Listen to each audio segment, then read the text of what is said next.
Bienvenue sur Caribéenne et Scientifique.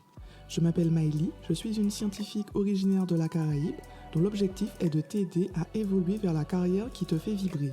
Chaque mois, tu pourras découvrir des parcours inspirants de scientifiques caribéens, mais aussi de précieux conseils et outils pour ta carrière. Je te souhaite une bonne écoute.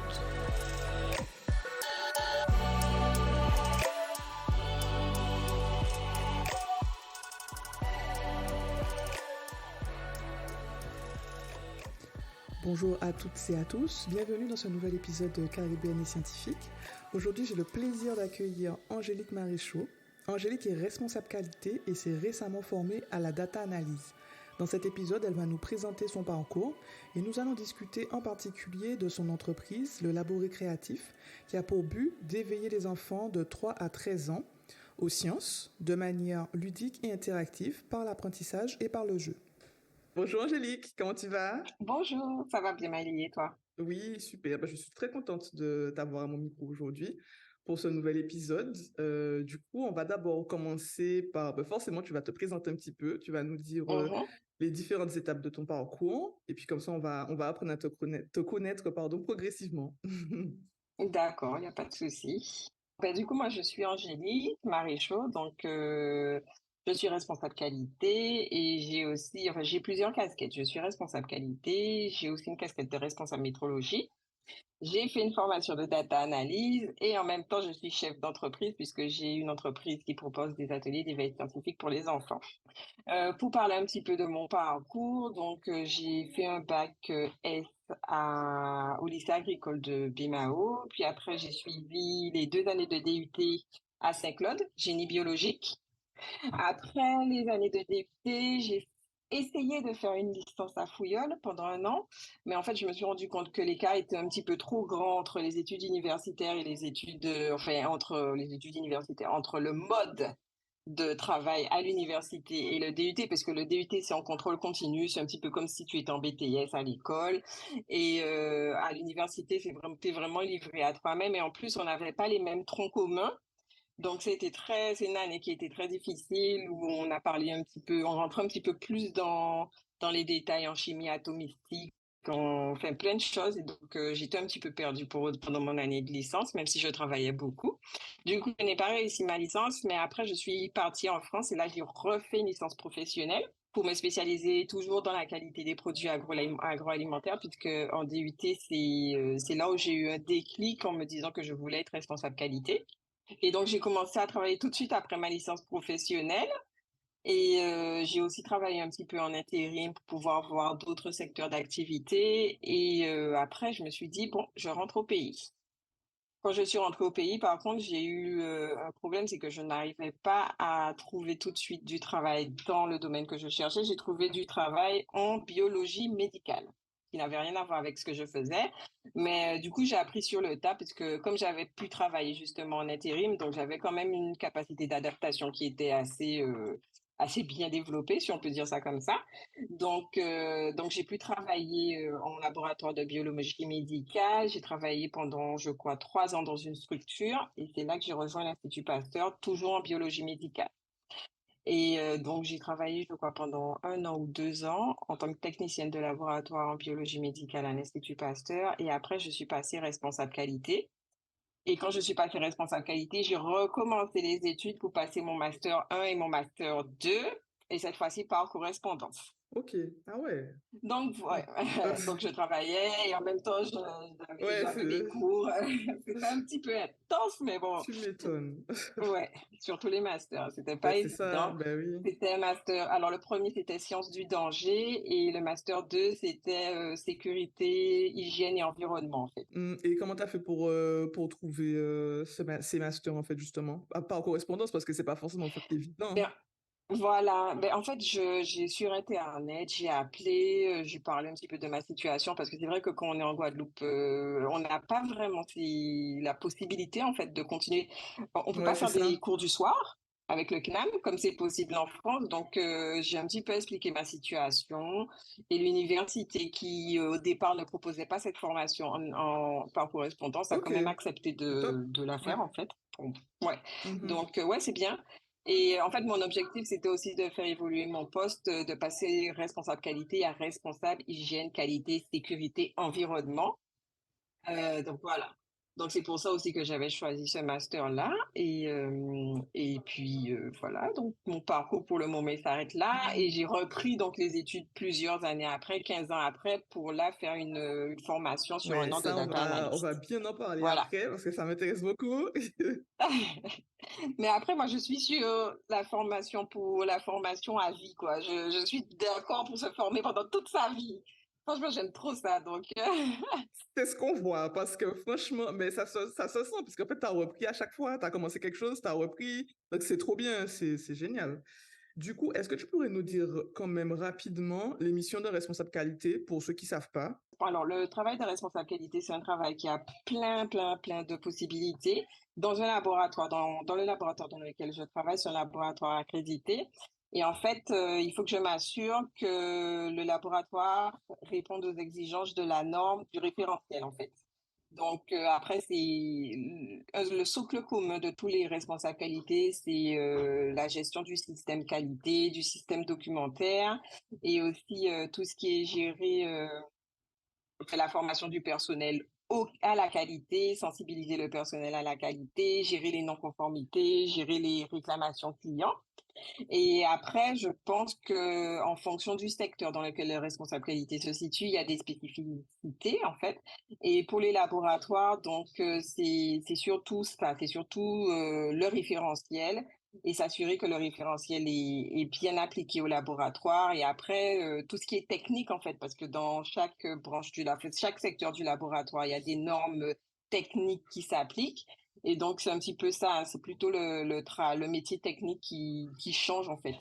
Donc voilà, après, l'important, c'est l'amélioration continue, c'est toujours d'apprendre de ses erreurs, d'apprendre des non-conformités, des réclamations et pouvoir s'améliorer. Ok, super. Et du coup, alors là, on va parler de ce qui m'intéresse le plus dans ton parcours. Enfin, il y a beaucoup de choses qui m'intéressent, mais la partie reconversion, ça D'accord. m'intéresse beaucoup. Du coup, pourquoi tu as décidé de te reconvertir? Parce que quand même, enfin, de te reconvertir, pas de te reconvertir, d'avoir un bagage supplémentaire, en fait. Alors, au départ, c'est venu toujours de mon travail en tant que responsable qualité parce que je devais mettre en place des indicateurs de performance et des indicateurs qualité. Et c'est vrai qu'avec toutes les données que j'avais, je n'arrivais à avoir des indicateurs que partiels. Et à chaque fois, ma direction me disait, oui, mais je veux plus de choses, je veux des choses un peu plus poussées, un peu plus, je veux la médiane, je veux, je sais plus, je me souviens même plus de ce qu'ils me demandaient à cette époque-là. Et c'est vrai que je me disais, mais la médiane, c'est des trucs que j'ai appris, mais il y a longtemps, je me souvenais même plus de ça. Et je fais, mais avec tout ça, parce qu'en fait, avec toutes les données que j'avais, mais comment je fais? Et du coup, c'est comme ça que j'ai trouvé, que je me suis dit, enfin, que j'ai trouvé que le métier existait où on pouvait faire juste analyser et traiter les données. Donc, je me suis dit, oh, chouette. Donc, en fait, au départ, ma formation, je l'ai suivie juste pour pouvoir répondre à une demande de ma direction, c'est-à-dire Ouais. suivre des indicateurs qualité et mettre en place des indicateurs qualité. Et donc, du coup, c'est comme ça que j'ai commencé la data analyse. Et c'est vrai que c'est en cours de formation que je me suis rendu compte vraiment que c'est pas juste analyser des données, collecter des données, les traiter, les analyser. Ça va beaucoup plus loin, en Ben fait. oui, c'est C'est un clair. travail. C'est pas juste un complément. Ce que moi, je voulais, c'est un complément, mais c'est vraiment un travail à Ouais, part c'est un entière. Et métier à part c'est entière, ouais, super. c'est ça. Voilà, exactement. Ouais, exactement. Et du coup, mais comment t'as fait en pratique pour pouvoir, parce que là, t'es salarié et t'as dû Mhm. aussi ben, avoir une formation. Comment tu t'es organisé? Ta direction t'a appuyé? Comment t'as fait en fait? Alors, comment dire? Moi, j'ai cherché à faire financer ma formation parce qu'effectivement, comme j'étais salariée, je savais que je ne pouvais pas partir sur une formation non rémunérée, en fait. Donc, je me suis un petit peu renseignée partout et j'ai découvert qu'il y avait des organismes comme Transition Pro qui aidaient justement les personnes qui voulaient faire des reconversions professionnelles ou qui voulaient faire des formations en finançant la formation, mais aussi en assurant le salaire Ouais, de la personne. Bon, jusqu'à un certain taux, hein, bien sûr, bien sûr. mais aussi en assurant le salaire. Et donc, du coup, j'ai préparé tous mes documents, j'ai choisi l'école puisque je me suis un petit peu renseignée sur plusieurs écoles. J'ai toujours choisi par correspondance puisque je voulais aussi rester en Guadeloupe. Et donc, une fois que mon dossier était complet avec déjà Transition Pro qui était OK pour que je puisse faire en fait, pour qu'ils puissent financer ma formation, l'école qui était OK pour mon inscription et tout. Donc là, j'ai été voir ma direction en leur disant, bon voilà, j'ai ça. Et ils m'ont dit, bon, ben, à partir du moment où tout est beau, tout est OK pour toi, ben, c'est OK pour nous aussi. Super, hein, ça Donc, c'est trop bien. voilà, et comme je leur ai expliqué que c'était aussi dans l'objectif de pouvoir améliorer voilà, les indicateurs, mon poste de travail et tout, donc il y avait aucun problème à ce Bah oui, niveau-là. c'était Mais c'est vrai logique. que je C'était sais pas logique. si tout voilà. Après, je sais pas si toutes les personnes qui travaillent le savent, mais Transition Pro peut aider à utiliser justement le CPF parce qu'ils ont utilisé le CPF, mais en plus de ça, ils continuent à payer. Enfin, ils ont aussi financé l'autre partie en fait parce que le CPF, je crois que j'avais 1 500, je me souviens plus, et la formation elle coûtait 5 000 euros. Donc ils ont pris mon CPF et ils ont complété. Et après, tous les mois, justement, ils me payaient mon salaire. Mais pour ça, en fait, on doit leur fournir des documents. C'est assez rigoureux, hein. Mais voilà, ça s'est très bien passé quand Bah, même. Et, super. Franchement, voilà. c'est trop intéressant qu'on puisse avoir ces informations-là parce que je pense qu'il y a beaucoup de personnes qui veulent faire des formations en étant salariés qui savent pas comment faire. Donc, franchement, ça, ouais, c'est trop Mais bien. après, on a Ouais, le CPF, mais on ne sait pas vraiment c'est quoi trop faire. bien. Peut-être qu'on va trouver des formations. On va C'est se dire, bon, ça. j'ai que 2000 points sur mon CPF, donc j'ai fait une formation qui fait moins de 2000 points. Mais en fait, non, on a la possibilité de faire des formations qui coûtent plus cher et de se faire accompagner, en fait, par des organismes. Alors, il y a les OPCA, parce qu'il y a les organismes même de notre entreprise. Mais après, il y a aussi des organismes à part, en fait, qui peuvent nous aider à financer tout ça. Ben oui, ben oui. Non, mais c'est super intéressant parce que justement, comme tu dis, on se dit souvent qu'on a le CPF, on va faire une petite formation complémentaire, mais Mhm, comme c'est pas mhm. global des C'est fois, du ça. coup, on n'apprend pas vraiment un Exactement. métier. On a des petits trucs, mais on n'apprend pas vraiment un métier. Donc, c'est vraiment bien de savoir qu'on peut faire ça. Même moi, je savais pas qu'on peut faire ça. Oui, Donc, c'est oui. trop bien. Ah C'est ben vraiment voilà, intéressant. ben c'est Ouais, vraiment j'apprends quelque intéressant, chose. voilà. Mais moi, je savais pas, voilà, mais je savais pas avant de me renseigner. C'est Et c'est ça. vraiment parce que j'ai cherché. Ben oui. Mais avant de me renseigner, je le savais pas non plus. Avant de me renseigner, je savais que j'avais mon CPF. Donc, des fois, je m'arrangeais pour faire des petites formations Excel, Voilà, des petites formations exactement. Ouais, qui te coûtent 500 points sur ton c'est CPF. ça. Tu sais que tu as le reste. Mais non, voilà, on peut faire beaucoup plus. On peut vraiment se Ah ben reconvertir, ça, on peut c'est... choisir un autre métier, on peut augmenter les compétences de son métier, C'est ça. Non, mais on peut faire plein de c'est choses en tant très que intéressant. salarié. Ouais, c'est très On- intéressant. Et du coup, alors, comment s'est passé cette année? Tu as aimé? T'as appris plein de choses? C'était super, même si elle est passée trop vite. Elle est passée trop vite parce que moi, j'aime beaucoup apprendre. Comme je dis, je suis pour la formation tout au long de Ouais, la vie. Donc, j'aime beaucoup apprendre. Et c'est vrai que j'ai appris beaucoup, beaucoup, beaucoup de choses cette ben année. oui, Et en plus, j'imagine. c'était en totale autonomie parce que c'est vrai Ouais, on se fixait. En fait, comme la formation est par correspondance, on est suivi par ce qu'on appelle un mentor. ok. Et avec le mentor, on se rencontre une fois par semaine. Il nous fixe des objectifs et ben, pendant la semaine, tu as tout ton temps pour pouvoir répondre à ces objectifs. Donc, c'est moi qui organisais mes journées, c'est moi qui organisais mon travail. Et à la fin de chaque projet, parce que la formation était divisée en projets, on avait 10 projets en tout sur les 12 mois. Et à la fin de chaque projet, on avait une soutenance orale, c'est-à-dire que je devais me connecter. Enfin, c'est un petit peu ce que je faisais avec mon mentor, mais là, c'était vraiment une évaluation avec quelqu'un d'autre, quelqu'un que je ne connais pas.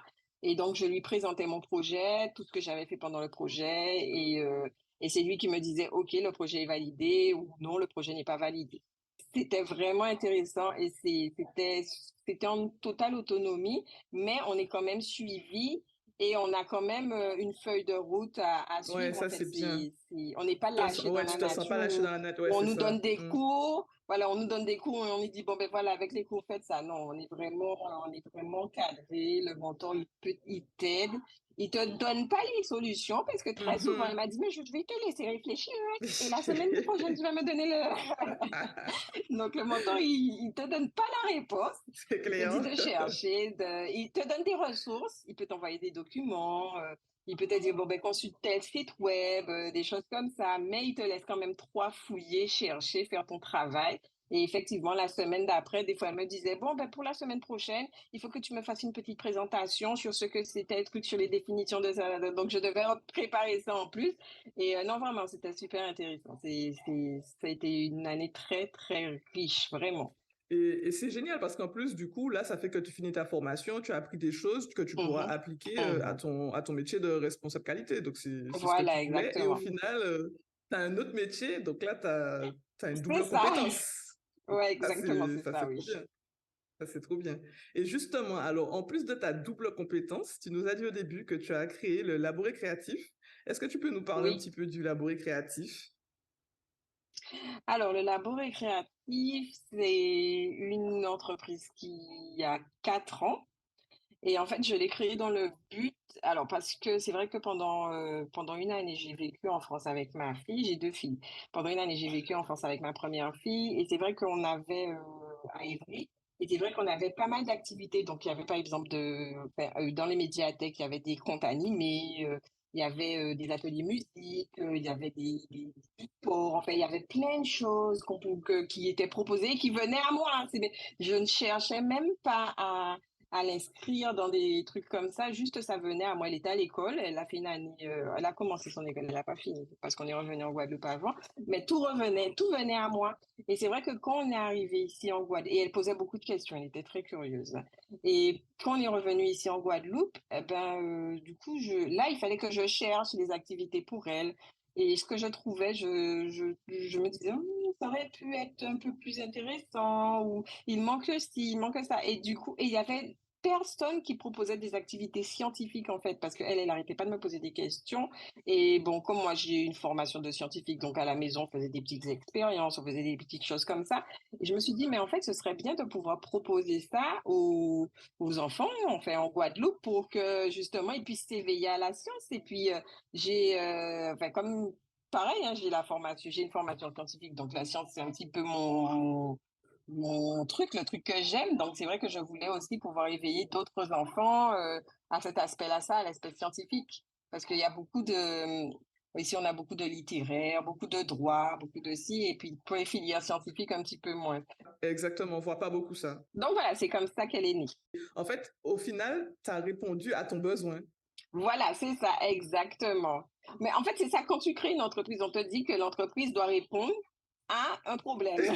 Et en fait, mon problème, c'était Voilà. ça. Donc, j'ai créé mon projet, j'ai répondu à mon propre. Je me suis dit, peut-être que je vais aider Ben d'autres oui, parents. Donc voilà, c'est comme mais ça que c'est c'est né. super intéressant.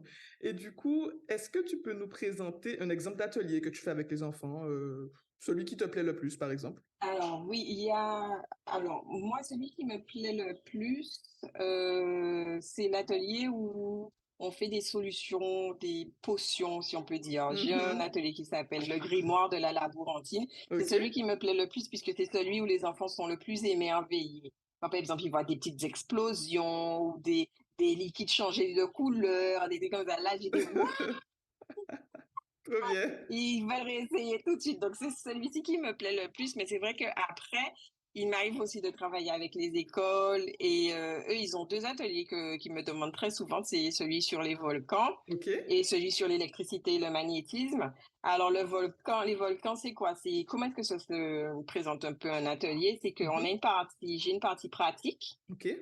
où j'explique, par exemple, si je prends l'atelier sur les volcans, j'ai une partie pratique où j'explique aux enfants ce que c'est qu'un volcan, comment est-ce qu'il se forme et comment est-ce que les éruptions peuvent se déclencher. Et puis, j'ai toujours 2 à 3 activités pratiques, c'est-à-dire les expériences. Donc, le but des ateliers, c'est de développer l'esprit critique et l'esprit scientifique des enfants. Donc, en fait, les enfants doivent suivre un schéma, c'est-à-dire proposer une hypothèse, émettre une hypothèse Ah et ouais. après tester leur hypothèse. Donc, en fait, par exemple, moi, ce que je dis, je leur dis, bon, voilà, devant vous, vous avez ça, ça, ça, ça, ça, pour faire une éruption volcanique. Donc, je leur parle en gros ce que c'est. Mhm. Et je leur dis, d'après vous, si vous voulez refaire une éruption avec ce que vous avez, comment est-ce que vous allez utiliser tout ce que vous Mhm. avez devant vous? Donc, peut-être qu'il y Mhm. en a un qui va me dire, bon, ben, on va mélanger ça et mélanger ça. Je lui fais, bon, ok, d'accord, mais vas-y, teste. Ça va marcher ou ça ne va pas marcher. Alors, je leur C'est dis que ça ça. risque de pas marcher. Ben oui. Ça va marcher. Des fois, ils sont déçus quand ça marche pas, Ben mais je oui. leur dis, après, c'est comme ça, c'est ça, la science, hein. C'est Donc, je clair. leur dis, ça risque de marcher ou de pas marcher. Donc, et après, le suivant, il dit, ah ben lui, il a mélangé ça, ça n'a pas marché. Peut-être que si on rajoute ça va Mhm. marcher. Je fais, ok, d'accord, donc essaie. Et puis il essaie. Mais après, ils le font sans vraiment savoir pourquoi est-ce que ça fonctionne ou pourquoi ça ne fonctionne pas. Et Ouais, donc, mon rôle après, c'est de leur expliquer, bon, celui-ci, le tien n'a pas marché parce que, le tien n'a pas marché parce que, le tien a marché parce que, voilà. Et donc, du coup, c'est vrai que ça éveille un petit peu leur curiosité et parfois eux-mêmes, euh, par exemple, si je prends l'exemple de l'électricité, du magnétisme, on doit faire des circuits simples, c'est-à-dire prendre des fils, relier à la pile et après relier à une lampe pour que la lampe s'allume. Et en fait, après, il y a les enfants, ils peuvent avoir des interrupteurs, ils peuvent avoir, pour tester la conductivité, pour tester si c'est conducteur ou pas, ils peuvent avoir des éléments fer, des éléments bois et tout ça. Et puis des fois, c'est eux-mêmes qui disent, mais madame, si au lieu de mettre l'interrupteur, je mets ça, est-ce que la lampe va s'allumer? Alors, je dis, mais vas-y, tu es là pour tester. c'est ça, Et test. puis voilà, et des fois, ils me font des montages. Il y C'est en a pas même un, une fois, qui vrai. m'a... Oui, des fois, je me dis, mais c'est quoi cette odeur de brûlé de pizza? Et puis, il avait branché plusieurs fils sur le plus. Pas vrai. Mais en fait, il teste tellement de choses. Donc, il faut quand même être super, super C'est clair. attentif. Oui, oui, oui, Mais oui. je les laisse tester. C'est ça Mais c'est trop la base, bien. c'est que je les laisse C'est trop tester. Si bien. je sens que c'est quelque chose qui va être dangereux pour eux, Dangereux, je bien leur dis tout de suite sûr. Bien d'arrêter sûr. parce que, mais après, c'est eux-mêmes. Ils me posent une question, je fais, mais vas-y, essaie, tu me demandes. C'est devant Mhm. toi. Tu n'as C'est qu'à le prendre, ça, t'as qu'à essayer. essaie. Et puis ils essayent, puis ils font, oh, madame, ça marche. Je fais, mais pourquoi ça marche? J'essaie de réfléchir pourquoi. Ah, mais c'est parce que au lieu de mettre ça, j'ai mis ça. Et donc voilà, en fait, c'est comme ça que je C'est développe un trop petit peu bien. leur esprit scientifique. Non, mais c'est super intéressant parce qu'en fait, c'est Merci. vraiment appliqué enfin, pour eux, à leur niveau, mais c'est vraiment ce qu'on fait. Voilà, Parce exactement. que quand on crée quelque chose en science, ben, on teste, on vérifie si ça fonctionne, on émet des hypothèses, et après, si ça fonctionne pas, on se pose des Et questions. ben, Donc, c'est c'est super exactement ça. Et ben, intéressant, c'est franchement. exactement c'est ça mon objectif en fait. Et c'est bien parce que je vois qu'ils sont intéressés. Et puis des clubs scientifiques, comme je disais en fait, chaque année je fais des clubs scientifiques et je vois l'évolution des enfants entre la première séance et la dernière séance. Tout le travail que tu fais, comment tu le vois sur le long terme? Qu'est-ce que tu penses que ça va apporter aux enfants qui justement font ces éveils scientifiques avec toi? À ton avis, est-ce que ce seront des super scientifiques? Je sais pas. Mais alors après, il y a des parents qui me font des retours. Alors, en général, les enfants qui s'inscrivent dans les clubs scientifiques, ce sont déjà des enfants qui sont intéressés, mais Oui, qui c'est ont sûr. un intérêt pour enfin, un domaine particulier, soit l'astronomie. Lui, il adore l'astronomie, les étoiles. Et j'ai fait, oui, mais je ne fais pas que ça. Je fais autre chose. Et en fait, je me rends compte que les enfants, dès qu'on leur apprend quelque chose, mais qu'ils manipulent eux-mêmes, ils comprennent et ils apprennent beaucoup plus vite.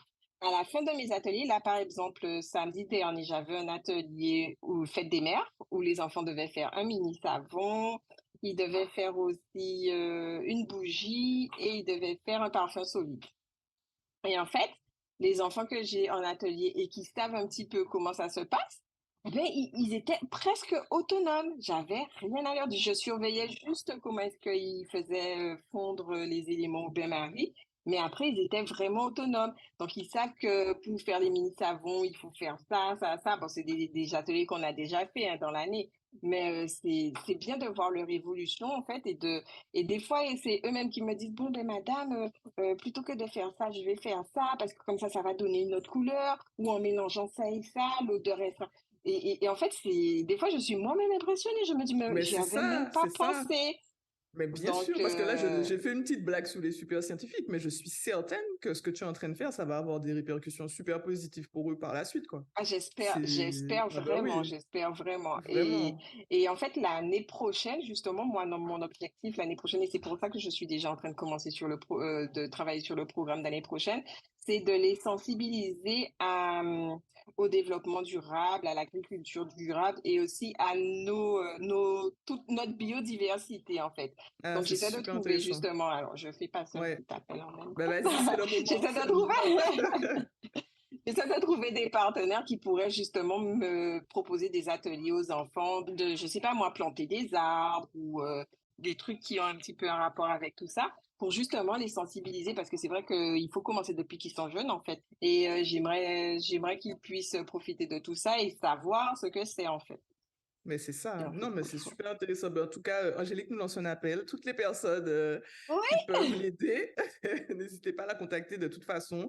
Je vais mettre tous ces contacts à la fin ouais, du merci, podcast, donc super. vous pourrez la contacter. Ben, c'est très intéressant en tout cas. Et en plus, j'ai vu que le mois dernier, tu as participé au concours Be a Boss et j'étais Mhm. super impressionnée. Alors, j'ai trop envie que tu nous en parles parce que c'était trop bien. Je suis contente d'y avoir participé parce que ça m'a ramené beaucoup de contacts en fait, beaucoup de personnes qui étaient intéressées par mon projet parce que le concours BioBoss, ben, c'est un concours pour l'entrepreneuriat au féminin. Donc on était, je crois, 7 candidates à pitcher pour représenter son entreprise et si elle n'est pas encore créée, l'entreprise, son projet.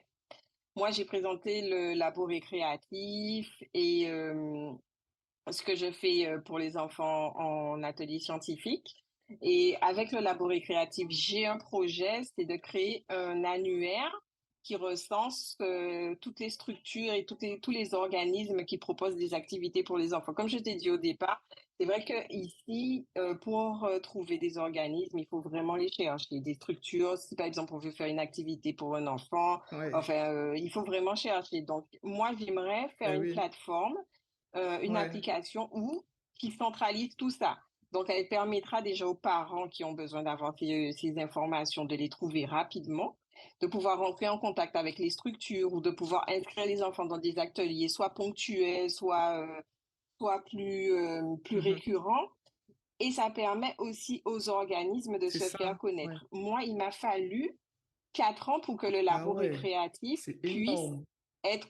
Oui, c'est vraiment, ça a commencé vraiment C'est oui, cette année. énorme. C'est vrai que bon, après, il y a eu les 2 ans qui étaient un petit peu bizarres Oui, avec c'est le sûr. Covid et tout ça.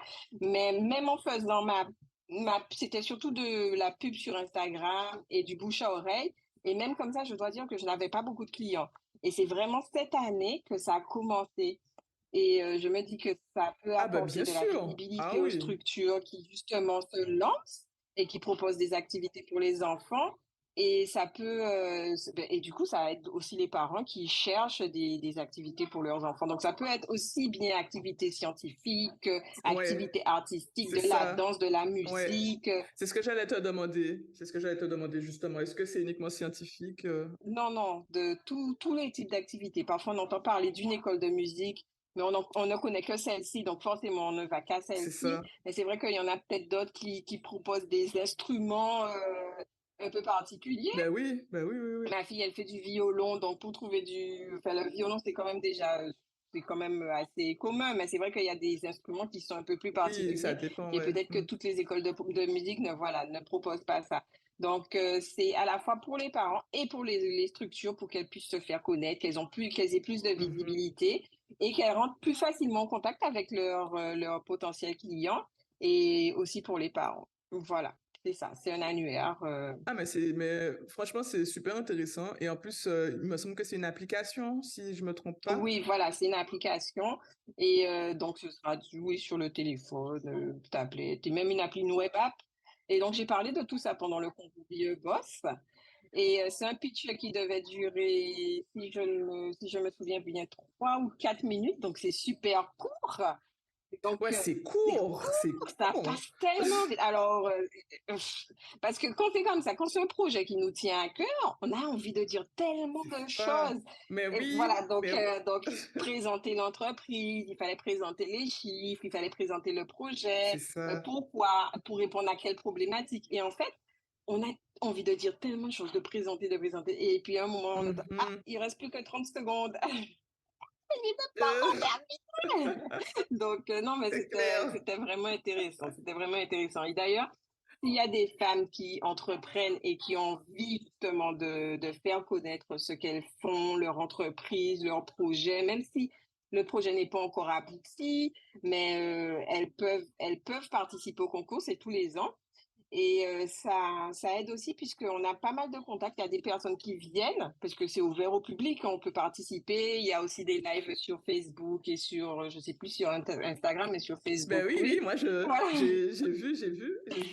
Donc, en fait, il y a des personnes qui viennent, si les projets sont intéressants, il y a des personnes qui peuvent venir à nous en disant, oui, ben, j'ai écouté, j'ai vu que le projet était intéressant, j'aimerais participer, j'aimerais travailler avec vous, j'aimerais le financer dans le meilleur des cas. Donc, voilà, donc c'est vraiment un beau concours et si quelqu'un peut y participer, une femme peut pas y participer, parler de son projet, elle n'a pas hésité, hein. Vraiment, il faut le faire.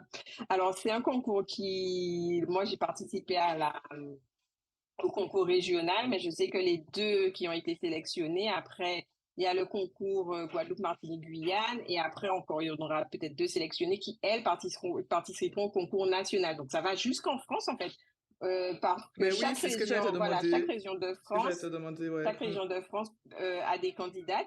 Et donc, à la fin, je me souviens plus de ce qu'il y a à la fin, mais il y a tout le financement du projet sûrement. Donc, c'est vraiment Ah intéressant. ouais, Ouais, ouais, je pense. ah ouais, quand même. Je me souviens plus Ouais, trop. mais Ça, du a coup, pour confirmé. être sélectionné déjà, ouais, ouais, ouais. Mais du coup, déjà pour être sélectionné au niveau régional, t'as passé des épreuves, t'as écrit un petit document, enfin, comment Voilà. ça s'est Alors, passé? au départ, j'ai rempli un formulaire.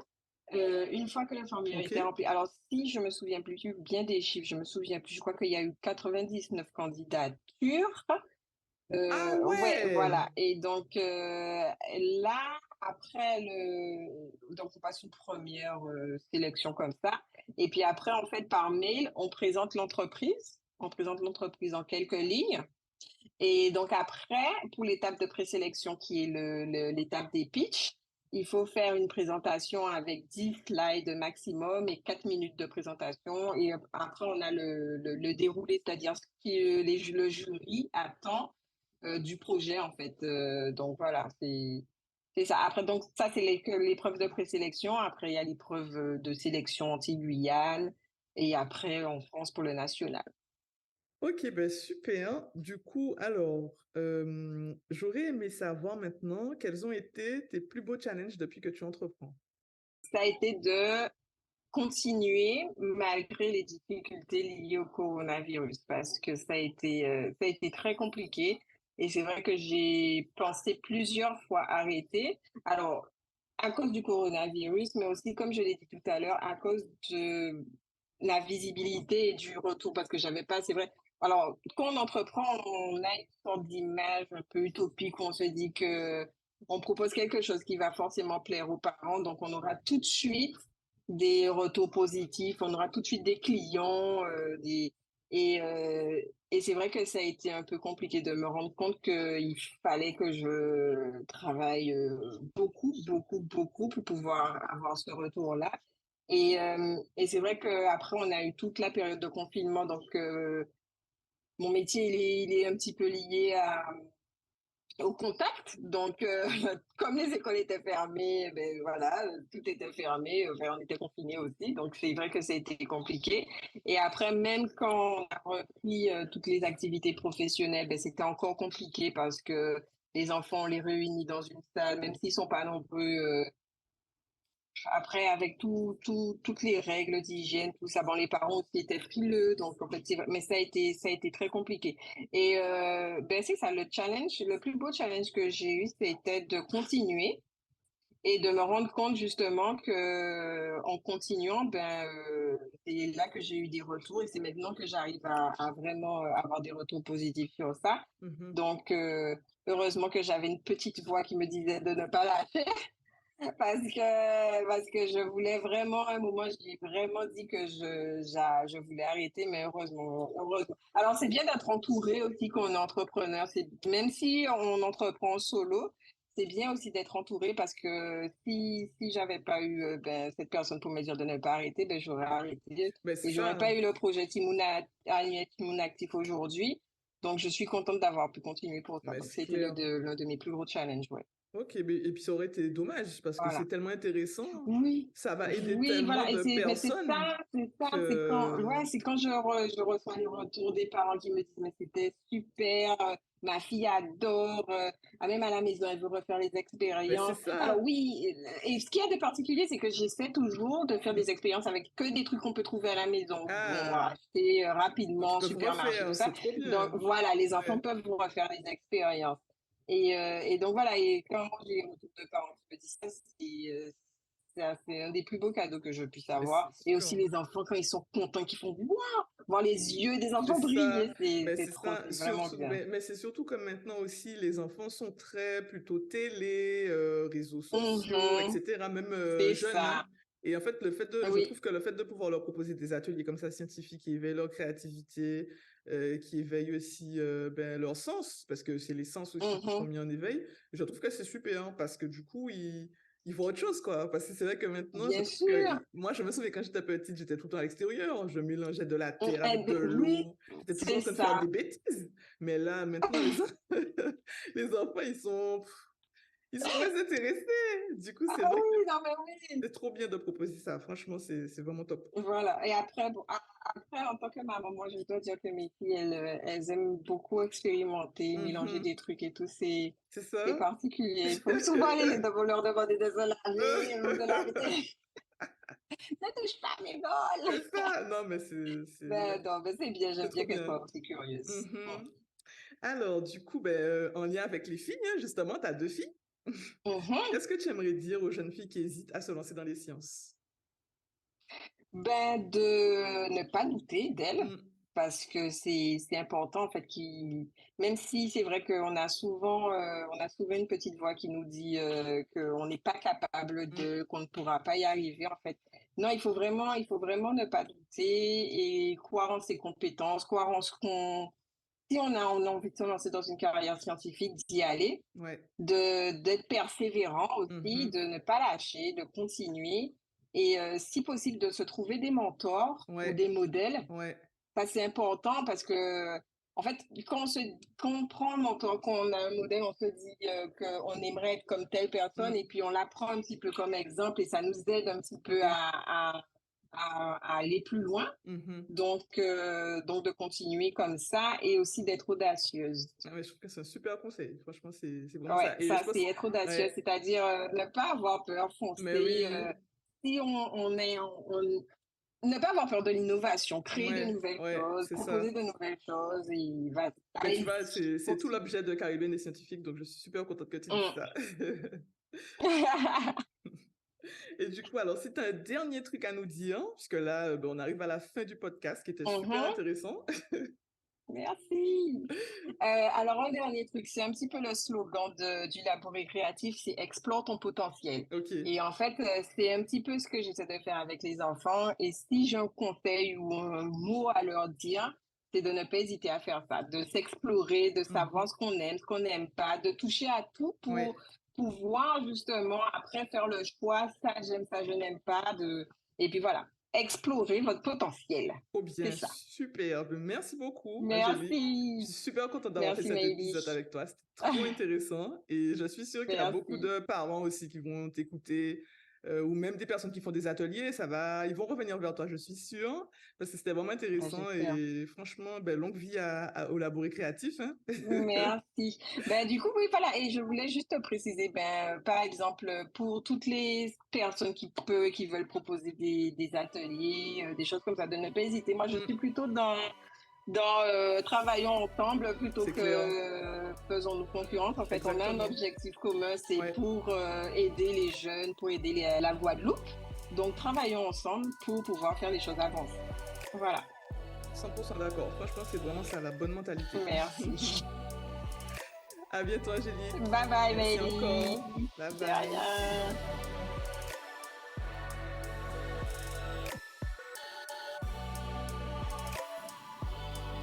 Merci d'avoir écouté cet épisode, j'espère qu'il t'a plu. N'hésite pas à le partager ou à laisser un commentaire sur la plateforme de ton choix. À très vite!